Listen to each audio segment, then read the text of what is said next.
folha qualquer eu desenho um sol amarelo, e com 5 ou 6 retas é fácil fazer um castelo.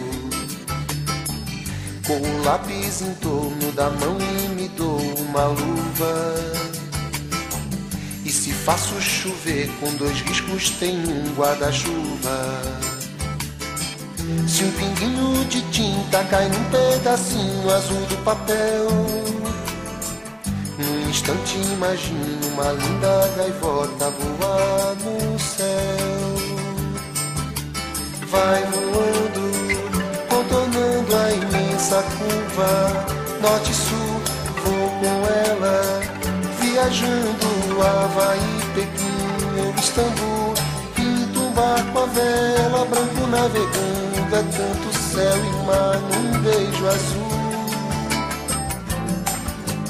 Entre as nuvens vem surgindo um lindo avião, rosa e grená, tudo em volta, colorindo com suas luzes a piscar.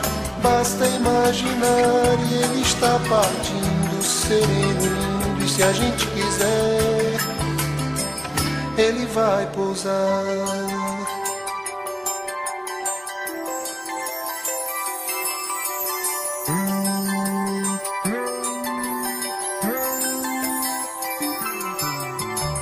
Numa folha qualquer eu desenho um navio de partida,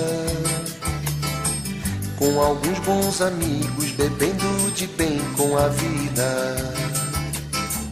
De uma América a outra eu consigo passar num segundo, giro um simples compasso e num círculo eu faço o mundo.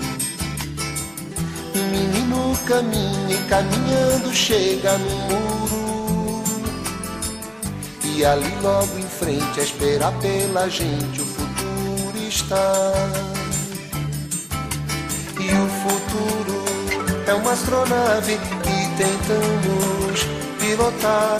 Não tem tempo, nem piedade, nem tem hora de chegar.